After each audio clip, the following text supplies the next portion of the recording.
My name is Hannah, and this is my year of less stuff.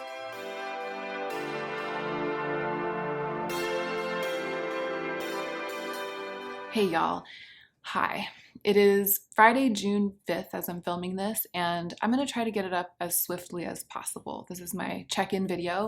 I'm hoping it'll go up tonight, maybe tomorrow morning. It's hard to know what to say. I am going to check in about my year of less stuff, my budget, and I actually do have kind of a big life update to share with you in the middle of all that's going on, so I'm going to share that too. But it's tough to frame this as a regular check-in. These past few weeks have just been the worst in my country. And I'm not talking about the protests. I'm really hoping that we'll see some kind of justice and some kind of change. And sometimes protesting is what it takes.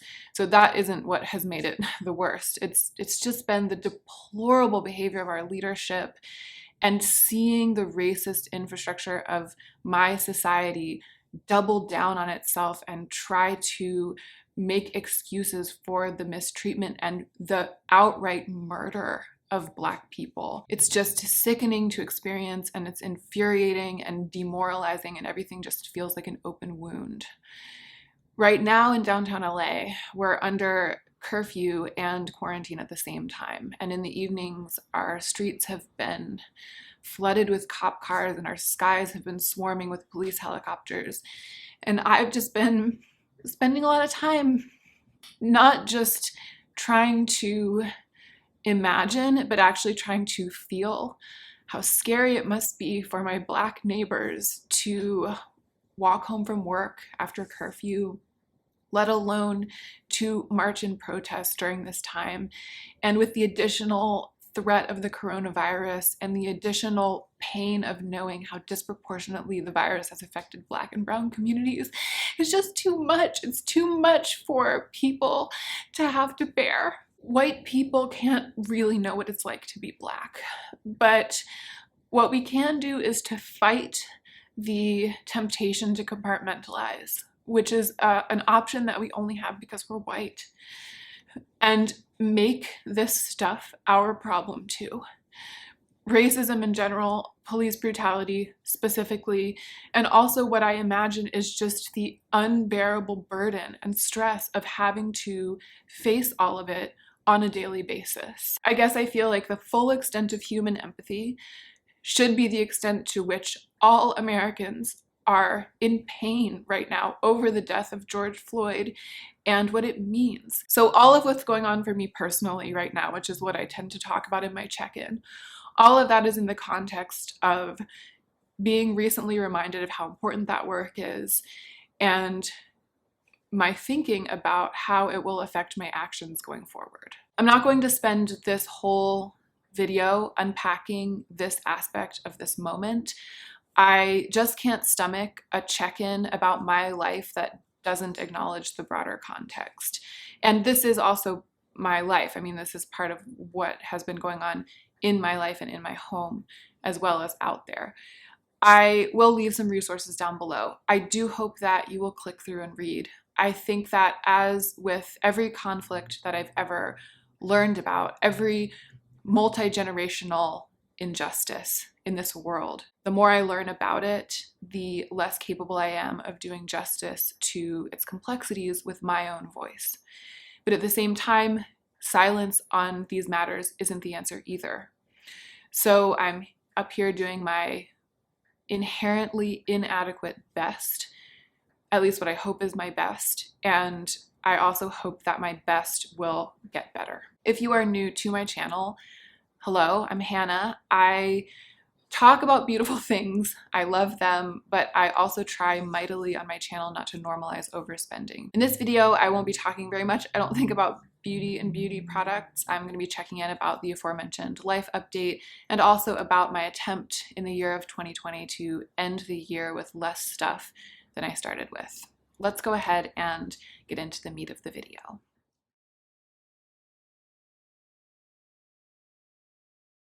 I did want to briefly tell you that there is a video that I filmed a couple of days ago that I haven't posted yet on my channel. It's a video about drugstore makeup, and it'll probably go up tomorrow. In that video, if you watch it, you'll see me say in the introduction that it's the first video that I've filmed since the murder of George Floyd.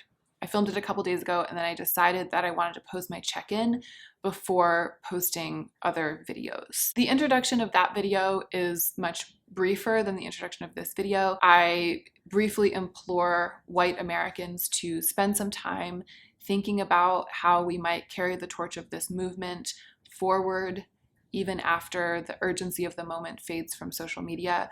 And then I get into talking about the drugstore makeup. So if you're interested, keep an eye out for that one. And I also just wanted to explain why that one was filmed first, but this one was posted first. Okay, I'm nervous about sharing this life update thing. I am nervous because I mean, there's so much going on. It's just one thing. And I'm fine. We're fine. I think that my nerves are coming from knowing that some of you guys are going to be sad for me, and I don't want to make you sad. But so Joe and I have realized that it's not realistic for us to keep running our business. I have been making my living. If you're new here and you don't know, I'll briefly explain. For the past 11 years, I've been making my living running a small business that consists only of me making clothes by hand. I'm the only seamstress and the only designer. It's a really, really tiny business. It's like an artisan business. I make the clothes by hand and sell them. And Joe, my life partner, came on board about 7 years ago as the business manager. And for these 7 years, it's been our livelihood. Like, it's how we make our living. It's been our job. The clothes that I make, the designs that I developed for our business are specifically for Argentine tango dancers.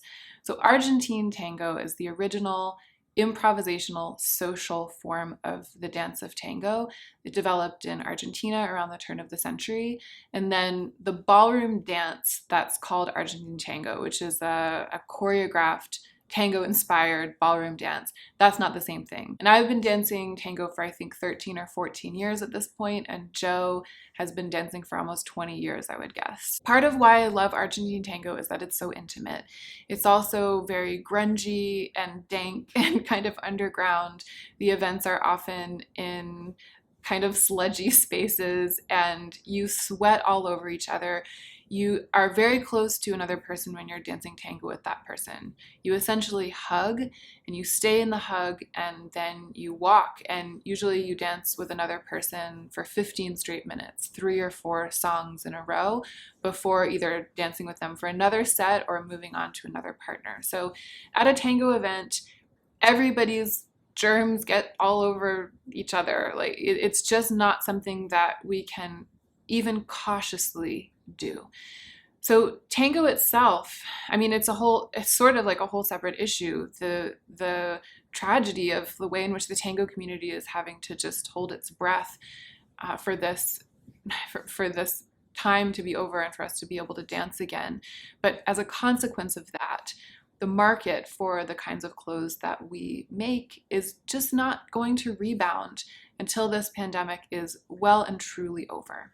And we don't know when that's going to be, but we know that it's not going to be soon. What I'm trying to say is that we have made the difficult decision to suspend operations of Poema, which is the name of our business, until the end of the year. At the end of the year, we're going to reassess. It just costs a lot of money to have the business be open, to have it be running, even to have it be in stasis. We have the rent that we have to pay to have our studio, which is the space where I sew the clothes. It's where all our machines are and the fabric is. I have to buy fabric to make clothes. And those costs, the cost of the studio and the cost of the materials and all the other costs of running a business, like the internet and all of the services that we subscribe to and running our website and all of that stuff, we have only ever been able to just meet them and also pay for our rent and food. So with any drop in sales, and of course the coronavirus has caused a dramatic drop in terms of the market for these kinds of garments, it's unsustainable. It's not coming as a huge shock to me. I think that Joe and I both saw the writing on the wall, like pretty much as soon as the pandemic hit, because we both know what the inner workings of our business looked like, and we knew that we were breaking even, and we knew that we couldn't take the hit. So we have had time to get used to the idea, but it has taken us a while to figure out exactly what we're going to do and when we were going to do it and what would happen after that. And it was only just yesterday that we sent out the announcement to our customers, letting them know that we were liquidating our stock and that we wouldn't be producing more clothing for the remainder of the year. Obviously, those of you who have been following me will have follow-up questions now, like, are you going to stay in LA? How are you going to pay your rent if you don't have your business? I have those same questions, and they aren't really answered to the point where I can share them with you. That's the next hurdle. That's what's next for us, is figuring out what's next for us and how we're going to make it work, and trying to put the pieces together. But we knew that we had to go ahead and take this step of closing the business so that we can get out from under the burden of paying that overhead. Joe and I are a good team emotionally, and I feel like together, with our forces combined, we have been able to generate enough optimism and enough of a sense of fluidity and flexibility about our lives to carry us. Like, we're doing fine, looking to the future, trying to figure out what we're going to do, problem solving together. I'm not sitting here feeling like my life has come down around my ears and I have no options and I don't know what's going to happen and my plans have all gone awry. I know that some of you out there are going to be applying your incredible powers of empathy to imagining that that's how I'm feeling and feeling sad that that's how I'm feeling, but that's not how I'm feeling. In fact, there's something going on, which is like, when the way you thought your life was going to be and the rules that you thought you were running your life by suddenly vanishes, that wasn't grammatical, suddenly vanish, new doors open, new possibilities open. And so far, most of those doors and possibilities have been in our minds. Like, it's just been Joe and me talking about what we might do. But even that there's some joy to that. There's some like freedom in that. And even though the money part is really scary, we are gonna be okay. And actually, in terms of the finances, I can let you know that we liquidated our stock and most of it sold. So that's helping us. It's giving us a little bit of a grace period to stay in our apartment. It's allowing us to cover the expenses of moving out of the studio and possibly having to store some stuff. And also my YouTube channel, including my Patreon, it doesn't cover our expenses for living in our apartment, but it helps a lot. And so combining having liquidated our stock with the fact that I'm still earning some other income through YouTube, it's giving us a little bit of room to breathe. Okay, I need to move on to talking about the other things that are on my list, because this video, I'm going to talk about my finances, my budget. Since my last check-in, I went through a phase where I really wanted to buy clothes. I think it just suddenly became my fixation, my distraction of choice. I started spending a lot of time on the websites that I haunt when I'm feeling like buying clothes. And I think it was probably a combination of the seasons changing, which I feel like always makes a person want to refresh her wardrobe. And also the fact that there are so many insane sales going on right now. I mean, I think the market for clothing is down all across the board. And so a lot of retailers are putting things on sale like as soon as they go up on the sites. It's just the bargain hunter in me, and the one who wants to like score an amazing designer piece at a super low price feels like there's more of a chance to do that than usual. And so it was kind of hard to resist poking around and trying to find some really good sales. I did end up buying some clothes. I bought 2 shirts. I'll talk about them in the video about how I spent my budget. And weirdly, I was like sated after that. And that is, I don't know why that happened this time. I feel like that's not the way it usually goes down. But I felt great about the purchases that I made. They were indeed really good deals. And then I was like, I did it. And then I kind of stopped visiting those websites and stopped even feeling like refreshing my wardrobe. And when I would get down and I would instinctively try to go to those websites to distract myself or to soothe myself, I'd be scrolling through the clothes and looking at them and just feeling like this dead feeling, like, why would I buy another item of clothing? Like, what would that even do for me? Nothing appealing to me. So I don't know what to say about that. And I'm not going to wax philosophic about it as I usually do, because I feel like this is just not the most important part of this video, and there's so much other stuff that I need to give more airtime to. Maybe you guys will have some theories, but I find it unusual that I was really hungry for shopping, and then doing a tiny bit of shopping actually did quell that hunger. In terms of the year of less stuff right now, I've had a lot in and a lot out this month. So my empties were great. I still haven't posted my empties video, but it's coming soon. I had 30 empties. And I've also decluttered some things. And there's also been kind of a lot of PR. I received some PR from Yes Style. I can't remember the other stuff right now. Some M Cosmetics, I received some PR from M Cosmetics. So I just feel like the numbers are probably really adding up in terms of what's coming in. I'm just trying to stay ahead with it, not feeling too serious or punishing about it, allowing myself to love what I love, but also genuinely not wanting to be burdened with too much stuff. Let's talk about the pandemic and the effects of quarantine now that it's been several months. I feel like in some ways I have acclimated to it. Like I'm not going bonkers in the way that I was going bonkers before. But in other ways, there are signs that I'm still wrestling with this as the new reality.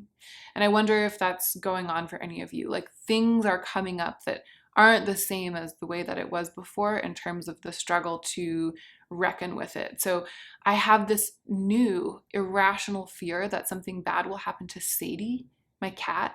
It's so weird. It's like every day I'm having these like fear fantasies that something will happen to her.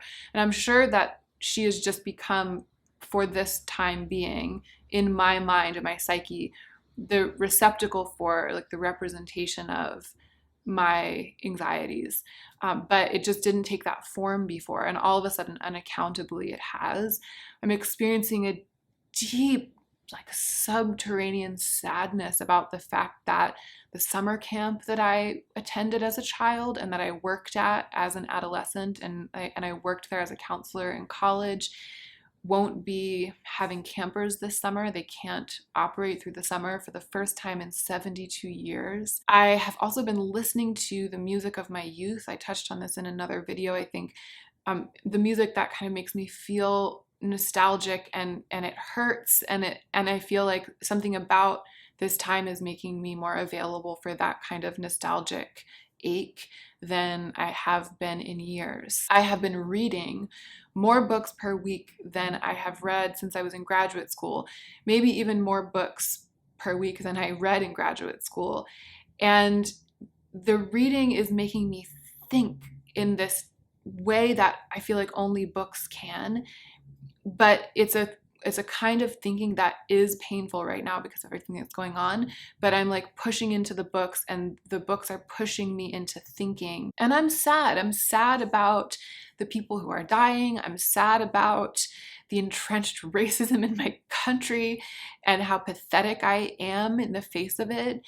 And I'm sad that my small business that I've had for 11 years is coming kind of unceremoniously to an end. And I'm also kind of excited about the prospects of change, but the feeling of that excitement is confusing in this context, which is just to say that it's hard to check in and it's hard to take the concerns of this channel as seriously as usual, apart from perhaps the financial aspect, which is something that Joe and I are having to attend to with clarity and gravity, but we are attending to it. And the part of it that's personal to me, which is the fact that I am in recovery from having a problem with my finances, it doesn't feel as grave right now because it feels like something that's in hand. Like even though I bought a couple shirts, right? Even though there are these small decisions that I make here and there to buy a thing or buy another thing, overall, I'm just nowhere near being in danger of going back to being a person who has like a hole in the bottom of her bank account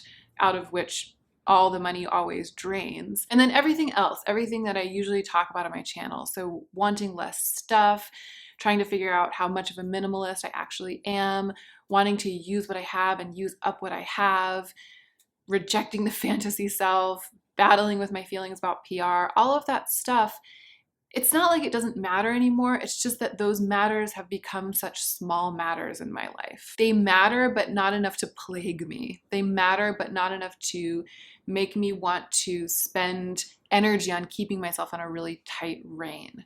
And as a congenital perfectionist, that's probably a good thing. But it does leave me feeling a little bit at sea on my channel, or at least it makes me feel like I'm speaking to you from the middle of this long, churning moment of transition during which it's difficult to speak confidently on any matter. So that is where I'm at. I am going to continue to make videos. I'll continue to post content. I want to keep providing the service for which you are subscribed, and I want to stay connected. But I am lost and waiting and feeling sad, lamenting the injustice of the country that I live in, and deeply feeling the horror of the legacy of slavery here. Like waking up every day and just taking it really hard and taking it personally, because it is hard and it is personal. And I think that that's going to have to be it for this video. A dark check-in at a dark time. Black Lives Matter, Black Lives Matter, Black Lives Matter, Black Lives Matter, Black Lives Matter, Black Lives Matter, 1,000, a million times over. Thank you for watching, and don't forget to take extra good care of yourself, all of you, so that you can be the most effective versions of yourself as you do your work in the world.